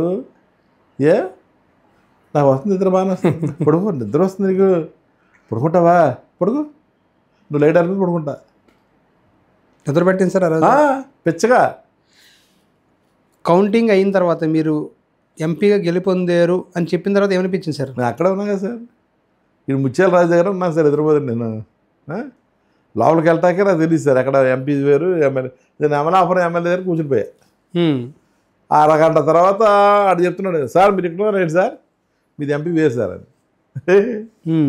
అక్కడికి వెళ్తే అక్కడ విశ్వరూపు, హర్ష్ కుమార్, పెద్ద పెద్ద స్టాల్ వాడతారు ఉన్నారు. ఇట్లా కూర్చుంటే అంతకుముందు రోజు ఎలక్షన్ కమిషన్ బ్రీఫింగ్ జరిగిందంట, నాకు తెలియదు. నేను అంతా ఆ పేపర్ పెన్ను నా దగ్గర లేవు, అందరి దగ్గర ఉన్నాయి. సో అది తీసుకుని రాసుకోవడం మొదలెట్టాను. వాళ్ళు ఎంత రాతాం? ప్రతి రౌండ్కి దడ దడ దడ దడ దడ ఓ 4-5 రౌండ్కి వైసీపీ, 4 రౌండ్స్ నుంచి దంచుతుంది టీడీపీ. లలా ఒంటిగంటకి 50,000 వచ్చేసింది మెజార్టీ. 56,000 సార్ ఒంటిగంటకి. ఇక 2-3 వచ్చేటప్పటికి ముత్యాలరాజుని అడిగా, ముత్యాలరాజు ఏంటి మెజార్టీ, ఏంది, how to interpret this majority అన్నా. ఇంకా ఇంటర్ప్రిటేషన్ ఏంటి సార్, మీరు గెలిచేస్తారు సార్. నేను గెలుస్తానా? ఏంటి రవీంద్ర ఎంపీయా? ఏంటి బాస్ ఎంపీ అవుతారా? గెలుస్తారు సార్. సార్ మీ మెజార్టీ కూడా ఇచ్చేటట్టుంది సార్ బాగా. నిజమా? ఎంత వస్తుంది? 1,00,000 వస్తుంది సార్. ఎలా చెప్తున్నావు? ఇప్పుడు 50-60,000 మెజార్టీలు ఉన్నారు సార్. ఇక మీకు బాగా గట్టిగా కాసిన మండపేడ, గిన్నపేడ, కొత్తపేడ అన్నీ ఇక్కడ ఇంకా అవ్వలేదు సార్. అయ్యి మీకు టఫ్ కొన్న ప్లేస్లో అమలాపురం ఇక్కడే అయింది సార్. అయ్యి రాజోలు గీజోలు అప్పుడే ఒక అంచనా వచ్చేసింది. అప్పుడు 67,000 సార్ లంచ్కి వెళ్ళేటప్పటికి మా ఆవిడ అప్పటికే అదేది ఆరత కర్పూరాలు, బొట్లు, పసుపులు, కుంకుమలు అన్నీ పెట్టి తెచ్చేసారు దాంట్లో గింట్లో. ఎంపీ రిటర్నింగ్ అధికారి దగ్గర ఎంపీ నెగ్గినట్టుగా తీసుకున్నప్పుడు అప్పుడు ఏమడిగాను, నాకు ఇంట్రెస్ట్ అప్పటికి దాటిపోయి 1,00,000 దాటిపోయాను. ముత్యాల చెప్పు నాకు ఎంత ఉంది మెజార్టీ? 1,00,000 దాటిపోయింది. 1,00,000 దాటిపోయింది సార్. 1,30,000. 1,30,000 okay, very good. పోస్టుల వాళ్ళు రాలి సార్. అదో 3,000 పెరిగింది. మళ్ళీ మొత్తానికి మంచిది అయిపోయాను.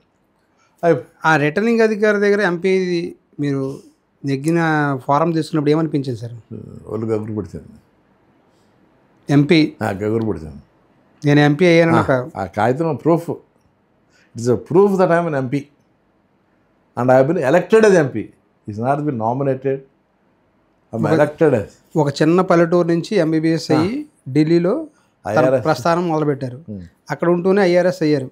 దాదాపుగా ఒక 12-15 ఏళ్ళు దాకా ఐఆర్ఎస్గా చేసిన తర్వాత 20 ఏళ్ళు ఐఆర్ఎస్గా చేసిన రాజకీయాలు, 25 ఏళ్ళు చేసిన రాజకీయాల్లోకి వచ్చారు. సక్సెస్ఫుల్గా ఎంపీ అయ్యారు. ఎంపీ అయిన తర్వాత అమలాపురానికి ఏం చేస్తారంటే ఏం చెప్తారు సార్? 5 ఏళ్ళు. చాలా డెలికేట్ క్వశ్చన్, పెద్ద క్వశ్చన్ అడిగారు సార్ మీరు. బ్రీఫ్గా చెప్పండి. ఫస్ట్ ఆఫ్ ఆల్ నేను ఎంపీ అయినప్పుడు చాలామంది దగ్గర హంబుల్గా చెప్పాను, నాకు ఎంపీ చేయని మీరు ఎంపీ అయిన తర్వాత మీకు చెప్తారని. ఎంపీ అయిన తర్వాత రాజులు ఫస్ట్ మంత్లోనే సెకండ్ మంత్లో వెళ్తే నిలదీశారు నన్ను సెంటర్లో. మీరు ఎంపీ అయితే అడగండి అన్నారు కదా, మాకు రైల్వే తీసుకొస్తారా? రైల్వే లైన్, కోనసీమకు రైల్వే లైన్ ఎప్పటిలోకి కావాలి మీకు? మేము ఎంత తొందరగా తెస్తే అంత. దశాబ్దాల కలది. నేను 2 ఇయర్స్లో తెస్తా. 2 ఇయర్స్లో తేలేకపోతే నేను రిజైన్ చేస్తాను. అప్పుడు కిమ్స్ రాజు గారు ఉన్నారు. ఈ మాట మీరు ప్రతి మండలం రాసి పెట్టుకోండి, డేట్తో సహా. ఇవాళ ఏ డేటో కరెక్ట్ 2 ఇయర్స్ తర్వాత అదే డేట్కి మీరు అక్కడ పెట్టండి, నా పేరు రాసి. ప్రతి ఒక్కరు వచ్చి అడుగుతుంది అన్నాడు, మీరు రిజైన్ చేస్తానో చేయలేదు. ఆయన రాజుగారేమో ఏంటి సార్ అంత గట్టిగా మాట్లాడేశారు, అది ఇస్తారు ఏం లేదు. డే 1 అది అయిన తర్వాత నేను పార్లమెంట్కి వెళ్ళినప్పుడు అందరూ దేవుళ్ళ దగ్గరికి, గుళ్ళ దగ్గరికి, చర్చిలు, టెంపుల్స్, మాస్కులకు వెళ్ళేవారు. నెక్స్ట్ ట్రైన్కి రైల్వే వరకు వెళ్ళాను సార్. రైల్ భవన్ ఇది ఫ్లైట్ టికెట్ పెట్టుకుని డైరెక్ట్గా ఈ పార్లమెంట్కి వెళ్ళకుండా వచ్చి రైల్వే చైర్మన్ అన్నాడు, సార్ ఒత్తి తీసుకున్నారు సార్, మీరు అందరూ ఒత్తులు తీసుకుంటున్నారు. ఓ తర్వాత తీసుకుంటానండి, నాకు టెంపుల్ ఇదేనండి, నాకు టెంపుల్ రైల్వే భవనే, మీరున్న దేవుళ్ళు అని. ఏంటి సార్ అంత ఇదిగా, నా పరిస్థితి ఇది, ఆ రైల్వే చూడలేదండి ఇప్పుడు, ఈ రైల్వే చేస్తే నా జీవితం, నా పరువు కాపాడినట్టు, లేదా లేనట్టు. అంటే అప్పుడు సార్ మీరు ముందు ఓట్ తీసుకురండి తర్వాత చూద్దాం అని చెప్తే, మొత్తానికి నాకున్న బ్యూరోక్రటిక్ కనెక్షన్స్, నాకున్న ఐఆర్ఎస్ కనెక్షన్స్లో మొత్తాన్ని సాధించాను సార్. 2 ఏళ్ళు కష్టపడ్డారు. సాధించి ఫస్ట్ టైం సురేష్ బాబు గారితో 225 crores శాంక్షన్ చేయించాను సార్, కోటిపల్లి నరసాపూర్. అప్పుడు పడకేసింది బాగా, అది చాలా గట్టిగా సాధించాను సార్. అది దానికి సంబంధించి పార్లమెంట్లో చాలా గట్టిగా మాట్లాడాను, రకరకాలుగా బాధలు పడ్డాను, నాకున్న శక్తి సామర్థ్యాలు అన్నీ ఓడిచి లాక్కొచ్చాను సార్. ఇట్స్ ఎ ఫ్యాక్ట్ నౌ, అదో వాస్తవం. రైల్వే అన్నది వాస్తవం. 2 years కన్నా ముందే తీసుకొచ్చా. 625 crores తెప్పించా. తర్వాత గౌతమిలో 54 pillars, వైనతేయలో 34 pillars, వశిష్ఠలో 25 pillars, మొత్తం సక్సెస్ఫుల్, మొత్తం ఒకేసారి టెండర్లు వేయించి చేయించాను సార్. ఇది రైల్వే హిస్టరీలో ఫస్ట్ టైం జరిగింది సార్. ఇది 3 రివర్లు కలిపి ఎప్పుడు టెండర్లు వేయరు సార్, ఒకే వేస్తారు. అదైతే అది కూడా వేస్తారు, అదైతే అది కూడా వేస్తారు, ఎందుకంటే క్వాలిటీ చూసుకుందామని. అలా కాకుండా నాకు ఒకేసారి కావాలని చెప్పి. ఇంత కష్టపడి మీరు తీసుకొచ్చిన తర్వాత ఇప్పుడు మళ్ళీ మొదలుకు వచ్చినట్టు అయిందిగా? లేదు సార్, పిల్లర్స్ అంతా ఉండిపోయినాయి, దాని మీద రైలు వేసుకుంటూ వెళ్ళిపోవడమే. ఒక 200 crores స్టేట్ గవర్నమెంట్ ఇవ్వాలి as per the division of railway national status. ఎప్పటికి చూస్తాం సార్ కోనసీమలో రైలు? ఒక 2-3 yearsలో వచ్చేది సార్. అవకాశం ఉందా? అరే చాలా గట్టిగా ఉంది సార్. నేను అసలు యాక్చువల్గా ఎన్డీఏ గవర్నమెంట్లో ఉండేప్పుడు బయటకు వచ్చేసాం, కానీ బీజేపీతో దెబ్బలాడి తెలుగుదేశం చంద్రబాబు గారు దెబ్బలాడిపోతే తెప్పించేది సార్. నేను లాస్ట్ 1 yearలో దెబ్బ పడింది.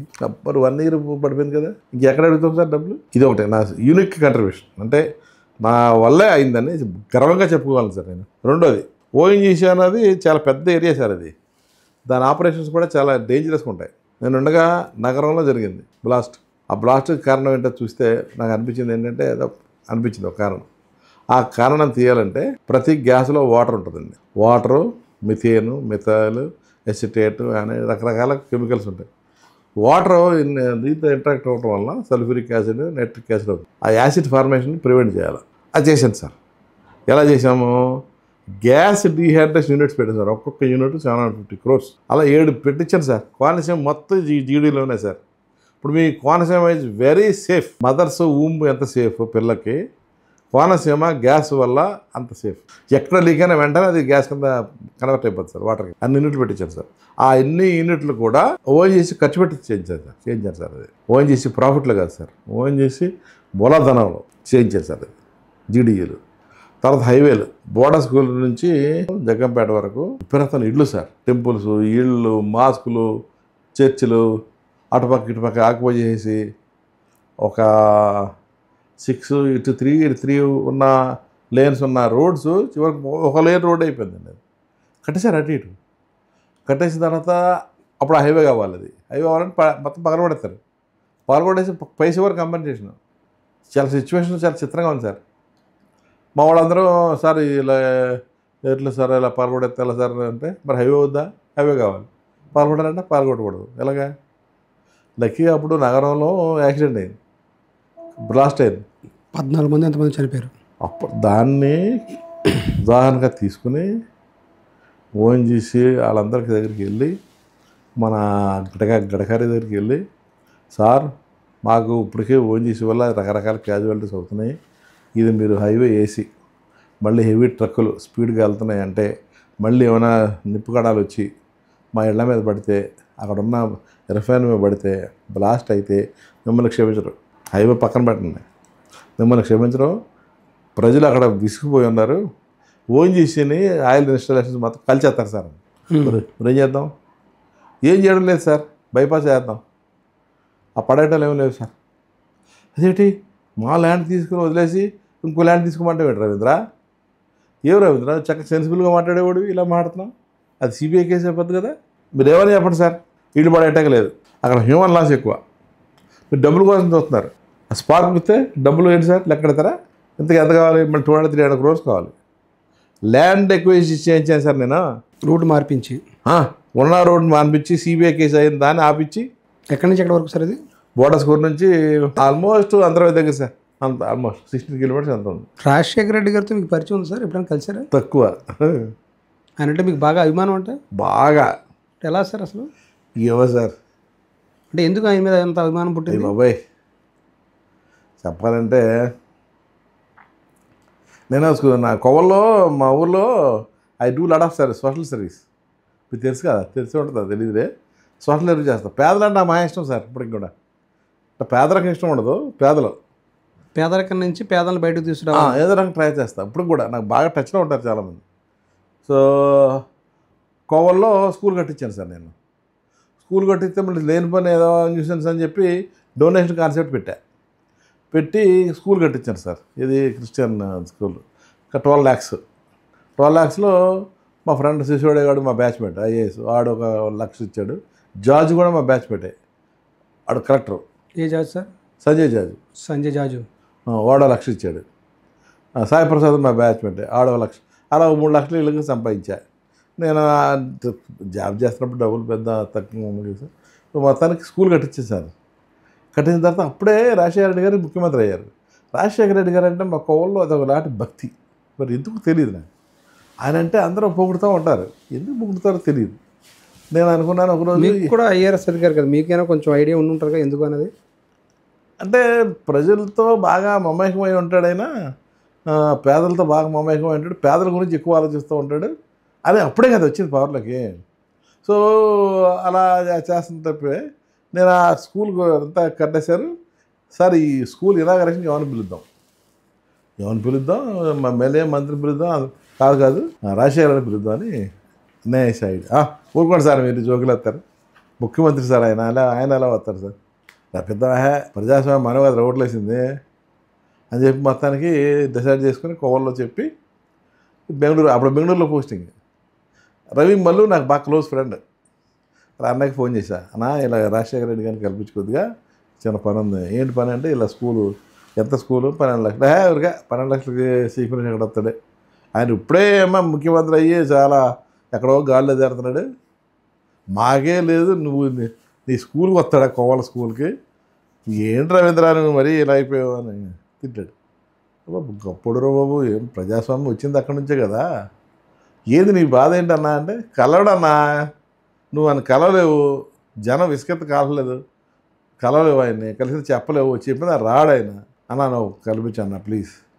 సరే ఢిల్లీ వస్తుంటాడు ఎప్పుడు, అక్కడ కల్పిస్తాను, కల్పించన్నా. ఐఆర్ఎస్ ఆఫీసర్ కూడా కలవకపోతే ఎలాగన్నా అంటే, సరే ఐఆర్ఎస్ ఆఫీసర్ చెప్పి మాత్రం అరవిందరావు ఐజీ గీజీలు అందరూ ఉన్నప్పుడు ఐఆర్ఎస్ ఆఫీసర్ ఆయన కలుగుతూ ఉంటున్నాడు అంటే, సరే కలమన్నాడు. కలిస్తే నమస్కారం పెట్టి, సార్ నా పేరు రవీంద్రబాబు, నేను ఐఆర్ఎస్ కస్టమ్స్ బెంగళూరులో ఉన్నాను సార్. మీరంటే నా పిచ్చ అభిమానం.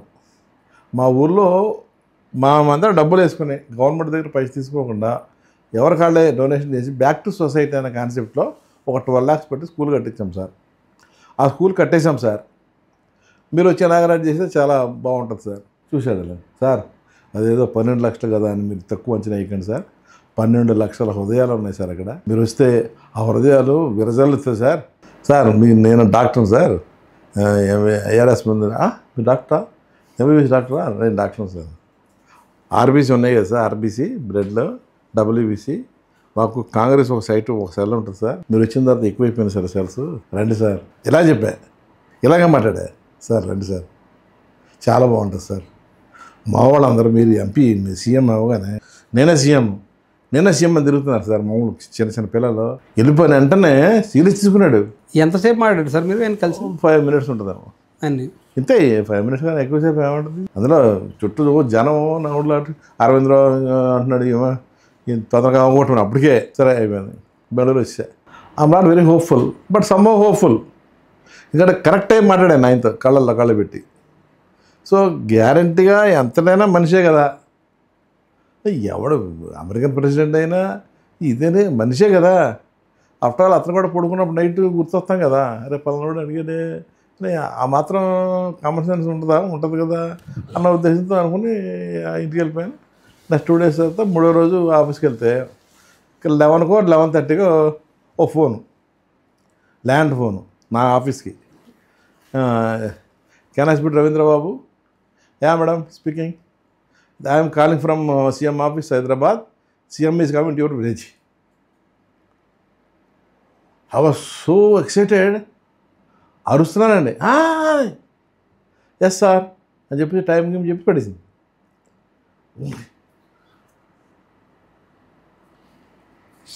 పిలవడం ఏంటి, ఆయన రావడం ఏంటి, కళ అనిపించింది అప్పుడు మీకు? Too much. అదే ఫోటో మీరు చూసింది, అది చాలా అచీవ్మెంట్ సార్. మీ ఊరికి వచ్చారు సార్? వచ్చారు కదా సార్, మా ఇంటికి వచ్చారు సార్. మీ ఇంటికి కూడానా? మా ఇంటి పక్కన చర్చి, చర్చి పక్కన చర్చిలోనే స్కూల్. ఎంతసేపు ఉంటారు అనుకున్నారు అసలు మీరు? 10 minutes అనుకున్నా. సీఎం కాబట్టి ఒక చిన్న స్కూల్ కాబట్టి ఏదో ఇనాగ్రేషన్ చేసి వెళ్ళిపోతారు అనుకున్నారు. అది అయితే అంత ముందు రోజు కొద్దిగా గోలైందండి. అంత ముందు రోజు రాత్రికి ఎస్పీ వచ్చాడు. ఇది ఇంటెలిజెన్స్ సర్వే చేయడానికి ఫీజిబిలిటీ కానా తిరుగుతుందో లేదని చెప్పడం వచ్చాడు ఎస్పీ. నేను కలెక్టర్తో జాజీతో కూర్చుని ఉన్నాను. ఇంతలో మావాడు ఫోన్ చేసి, సార్ ఇక్కడ ఎస్పీ రివర్స్ రాసేస్తున్నాడు, కాన్వే రావడం కుదరదు, ఇక్కడ CM law and order problem, security problem అని రాస్తున్నాడు సార్. ఎస్పీ కూడా వచ్చి చాలా వాళ్ళు చేస్తున్నారు సార్, మీరు తొందర రావాలి సార్ అని. అరే జాజు వస్తాను, ఏమైందండి ఇలా? ఏమో వచ్చాను. వచ్చి ఎస్పీ అక్కడే ఉన్నాడు. జరిగే పని కష్టం అండి అన్నాడు. ఏంటి కష్టం అంటే, సీఎంగా రావడం కష్టం అండి, ఏదన్నా పబ్లిక్ మీటింగ్ పెట్టుకుంటే అక్కడ వస్తాడు. నువ్వు ఐపీఎస్నా అన్న? ఐపీఎస్ కాదు, ప్రమోట్గా అని అనుకున్నా. ప్రమోట్ అనుకున్నానులే. డెమోక్రసీ ఎక్కడ స్టార్ట్ అవుతుంది తెలుసు కదా మీకు. డెమోక్రసీ స్టార్ట్ అయ్యేది ఇక్కడే.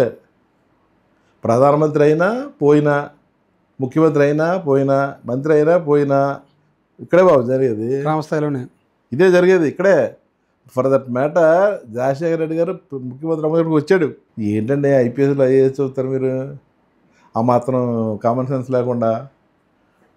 ఏంటండి మాకున్నది లిమిటేషన్స్ మాకున్నాయి, ఆర్టూడ్ అని. సరే అని చెప్పి నాకు ఎందుకు భయం వేసింది, ఇదేమో పొల్లాడుతున్నామని.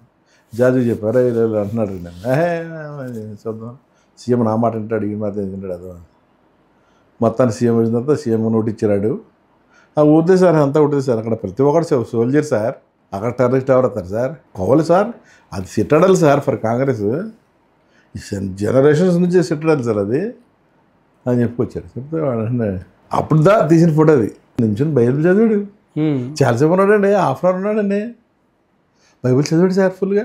ఈయన చదివాడు, అక్కడ ఉన్న పాస్టర్ గారు చదివిపించాడు. పబ్లిక్లో కూడా మాట్లాడారు. పబ్లిక్ మాట్లాడారు. అక్కడ పబ్లిక్ మీటింగ్ పెట్టాడు మేఘాడ బాబు, సీఎం గారు వచ్చారు కదా.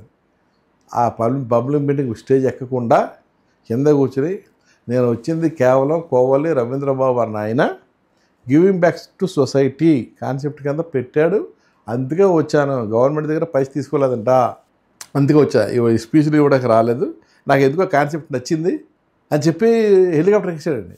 ఏం చెప్పారు సార్ అప్పుడు మీ గురించి? కానీ ఇంకేం మాట్లాడారా?